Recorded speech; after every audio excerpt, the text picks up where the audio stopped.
Okay, so are you ready to dive into this whole $100 most offers thing? Yeah, let's do it.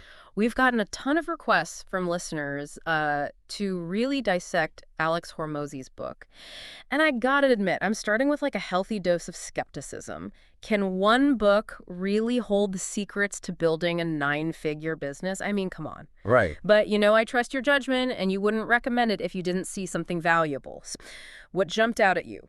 Is Hormozi's Grand Slam approach legit or just another marketing gimmick? Well, you know what really struck me right off the bat was how he starts the book. Yeah. Like he draws you in with this really personal story. It's Christmas Eve and he's looking at his bank account. Yeah. He's got like barely $1,000 to his name after just owing thousands. Talk about a holiday buzzkill, right?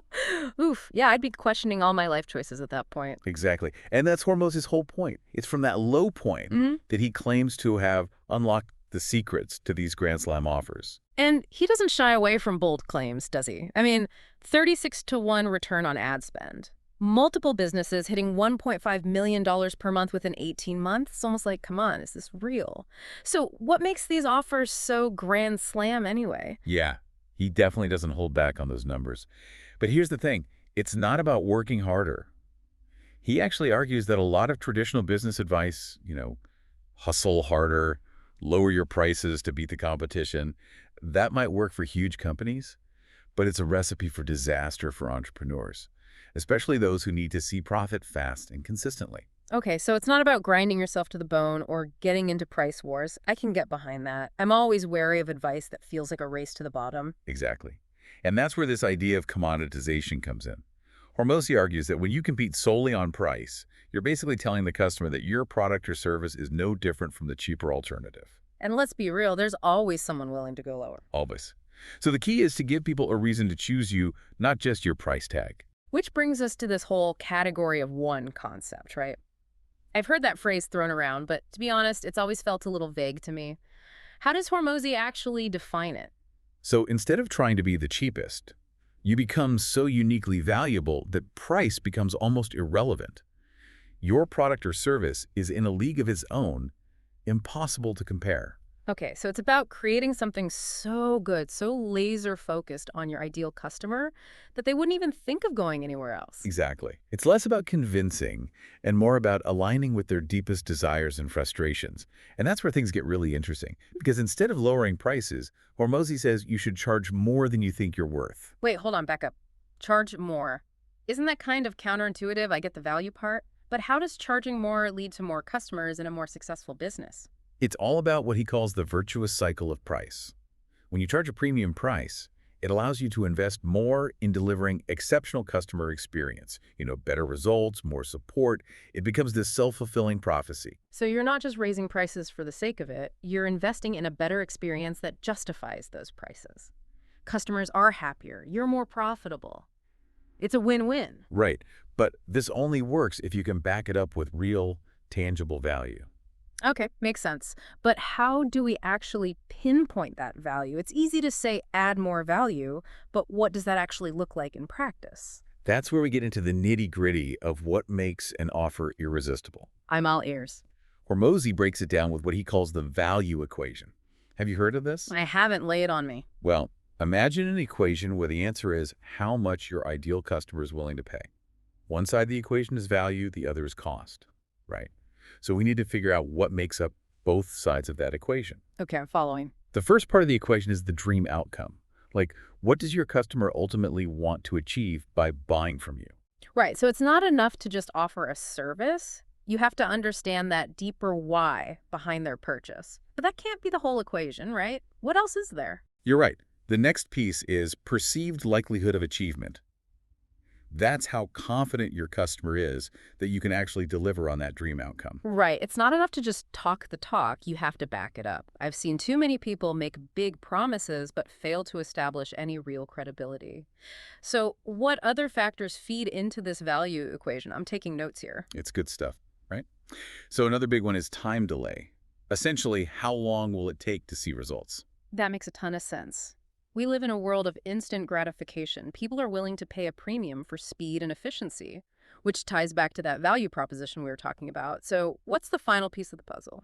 All right, so the last component of the value equation is effort and sacrifice. And this one is often overlooked. What do you mean? Even if you have an amazing offer, if it requires a ton of effort or sacrifice on the customer's part, it can be a deal breaker. So it's about minimizing the perceived cost and maximizing the perceived value. Exactly. To illustrate this, Hormozi makes this brilliant comparison between meditation and Xanax for stress relief. Okay, I'm intrigued. Go on. Both offer kind of similar dream outcome relaxation, right? Yep. But the perceived likelihood of achieving that outcome, the time delay, and the effort involved are drastically different. Right. Meditation takes more time, more effort, more consistency, whereas popping a Xanax is quicker and seemingly easier, but obviously with potential downsides. Exactly. And that difference in perceived value is reflected in the price. Okay, that Xanax analogy really drives home the point. It's not just about the outcome itself, it's about the whole experience. We've covered a lot of ground here, laying the foundation for understanding value, but I'm curious, how do we take these abstract ideas and translate them into an actual tangible offer? That's where we get into the nuts and bolts of crafting your Grand Slam offer. Oh, okay, and what does that look like? Well, Hormozi actually lays out this five-step process. Are you ready to dive in? Absolutely, let's do it. So Hormozi's five-step process for crafting a Grand Slam offer, he starts with identifying the dream outcome. And he really emphasizes going deeper here, like what's the real underlying desire your customer craves? Right, so it's not just about like selling a coaching program, it's about selling the transformation, the confidence, that freedom that comes with it. Exactly. It's like selling the perfectly hung picture on the wall, not just the drill. I like that. So once you're clear on that dream outcome, step two is building out what he calls a problems list. This is where you get really granular. Like, think of yourself as an investigator, meticulously cataloging every obstacle your customer faces before, during, and after using your product or service. Okay, so we're talking about really getting into the weeds here. Like if I'm selling a fitness program, it's not just about listing common fitness struggles, but it's addressing like the mental roadblocks, time constraints, lack of support, all those things that really trip people up. Yes. You want to leave no stone unturned. And then step three is where things get interesting. You take that problems list and you turn it into a solutions list. So for every obstacle you identified, you brainstorm potential solutions your offer provides. Oh, okay, so you're basically flipping the script on those problems, turning them into opportunities for value. Exactly. You're showing them that you understand their pain points maybe even better than they do. Okay. And then step four is all about delivery mechanisms. So how can you actually package and deliver those solutions at different scales? Think one-on-one coaching, group programs, online courses, memberships, even automated tools or resources. Right, so you're catering to different learning styles, budgets, levels of commitment. You're making the offer accessible, but without compromising on value. Exactly. And then finally, you reach step five, which is trim and stack. And this is where you put on your editor's hat. Okay. You eliminate any low-value solutions that aren't really moving the needle, and you bundle those high-value solutions for maximum impact. So it's about finding that sweet spot between providing a ton of value, but also streamlining the offer so it's not overwhelming. You're creating that clear path to the dream outcome. Exactly. It should be a no-brainer for your ideal customer. Okay, I like it. So we've got our offer, we've honed it, we've packaged it. What's next? Well, even the most irresistible offer needs a little something extra to really stand out. Okay, I'm listening. That's where Hormozi introduces this concept of wrapping paper. Wrapping paper. Okay, tell me more. These are those psychological triggers that can take your offer from good to irresistible. Ooh, okay, so we're talking like scarcity, urgency, bonuses, guarantees, all those little nudges that tap into our deepest desires and make us want to say yes. Exactly. And what's so interesting is these wrapping paper techniques aren't about manipulation or being sleazy. They're really just about understanding and tapping into natural human tendencies. Right, we all have those buttons. Exactly. So let's break down a few of them, starting with scarcity. The whole idea that we want what we can't have. Oh, 100%, yeah. Hormozi tells this great story about a charity event at Arnold Schwarzenegger's house. Tickets were like $25,000 a pop. What? Yeah. They only had 100 invites, and they ended up raising over $1 million from ticket sales alone. And this was before the event even started. Wow, okay, that's next level fundraising. Mm. But I can definitely see how that principle applies to, well, really any business. Right. We're just naturally drawn to things that feel exclusive, limited edition. It's that fear of missing out. FOMO is real. Right. And there are a few ways you can leverage scarcity ethically. you know? Okay, good, because I was going to ask about that. Yeah, of course. Right. You can limit the total number of clients you take on. You could set a cap on, like new clients per week or month. You can even do those cohort-based programs with limited enrollment periods. Oh, yeah. Those cohorts are genius Right. because it's not just creating that scarcity and urgency, but it's also fostering that sense of community and shared experience, which again adds to the value. Absolutely. It's a win-win. So we've got scarcity down. What about urgency? How do you authentically create that I need to act now feeling without resorting to, those pressure tactics that just make you feel icky? Okay, so we've spent the last two parts of this deep dive really digging into like the psychology and the strategy behind crafting an irresistible offer. Mm-hmm. But even with the perfect wrapping paper and a name that just sings, there's still that moment of truth, right? Like, Right. how do we actually turn this Grand Slam offer into, cold, hard cash? Right. It all comes down to execution. It's not enough to just have this brilliant offer just sitting on your computer. Hormozi, he really emphasizes hitting that first $100,000. Okay. Like that's the milestone that really shifts your mindset. It goes from, is this really going to work to, oh, this is happening. Yeah, I love that he puts a specific financial goal out there because it's easy to get caught up in the strategy, but at the end of the day, we're in business to make an impact and make a living. Right. Exactly. And he talks a lot about effective marketing and sales, but it's not just about like shouting your offer from the rooftops, it's about clarity and strategy. Okay, so like, what does that look like? Break it down for me. So it starts with really knowing who you're serving and then like strategically positioning your offer where they're already hanging out. Right. It's like that saying, if you try to speak to everyone, you speak to no one, right? Exactly. Remember that category of one concept we had Yeah. talked about? That applies to your marketing just as much as it does to your offer. Okay, so how do we actually do that? How do we get our Grand Slam offer in front of those perfect fit people? Well, first you got to figure out where those ideal customers are hanging out. Are they on Instagram? Are they on LinkedIn? TikTok? Do they listen to podcasts? Hmm. Go to industry events? Read certain blogs? Right, so meet them where they are. Exactly. Don't expect them to just magically find you. Okay, and this is where having like a really strong online presence is key.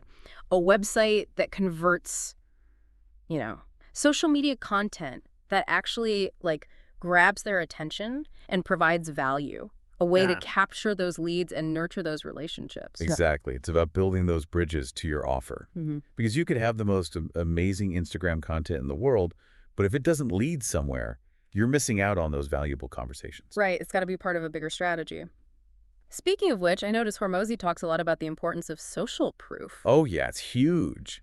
Testimonials, case studies, even just like showcasing the results your clients are getting, that stuff is gold. Right, it's that whole people want to buy but they don't want to be sold to thing. Exactly. Social proof, it gives you that third-party validation. It builds trust, right? Like, hey, this isn't just me saying I'm awesome. Look at what other people are saying. Okay, so we've got people interested. We've built some trust. How do we handle that sales conversation? Because even with an amazing offer, some people just need a little hand-holding to actually take that leap. Yeah, and that's where really honing your sales process comes in. It's guiding them through that decision-making process, but doing it with empathy and understanding. Right, so it's not about being pushy or salesy. Exactly. Hormozi, he talks a lot about the importance of building rapport, like actually addressing their concerns and ultimately showcasing that value, but in a way that truly resonates with the individual. Right, so it's less about convincing and more about, like, empowering them to make the best decision for themselves. Exactly. It's making them feel seen and heard, Yes. not just like another number. And that personal touch can make all the difference. 100%.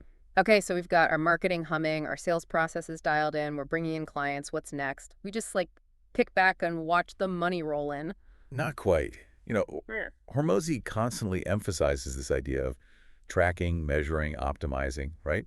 It's that old saying, you can't improve what you don't measure. Right, data is king. Exactly. Keep a close eye on your key metrics. Your website traffic, your lead generation, conversion rates, customer lifetime value, all of that juicy data, that tells you what's working, what's not. And that's how you make those smart decisions to improve. Okay, so let's say things are going well, we're growing, we're scaling. Inevitably, we're going to need to build a team, right? Exactly. And Hormozi talks a lot about the importance of surrounding yourself with amazing people. But it's not just about skills. It's about finding people who align with your vision and values. Because your team is an extension of your brand. Oh, 100%. Right. You want to make sure everyone's on the same page when it comes to delivering that exceptional customer experience. Couldn't agree more. Okay, any final words of wisdom from Hormozi before we wrap things up?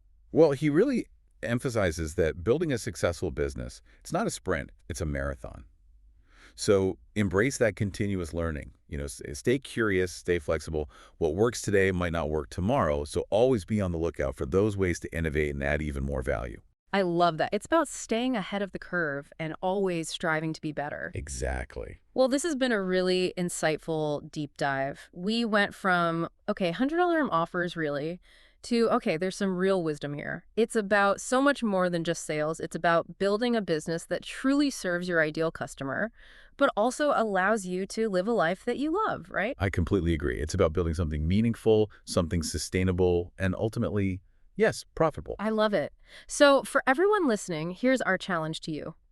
What could you offer that would make price irrelevant for your ideal customer? What problem are you uniquely positioned to solve? What value can you bring to the table that nobody else can? Think about it, journal on it, and then go out there and make it happen. Yes, remember, the real power of a Grand Slam offer isn't just in the offer itself. It's about that unwavering commitment to delivering exceptional value. If you can do that, then, well, the sky's the limit. So well said. Thank you so much for joining us for this deep dive. We hope you found it insightful, inspiring, and maybe even a little bit challenging. As always, keep learning, keep growing, and keep diving deep.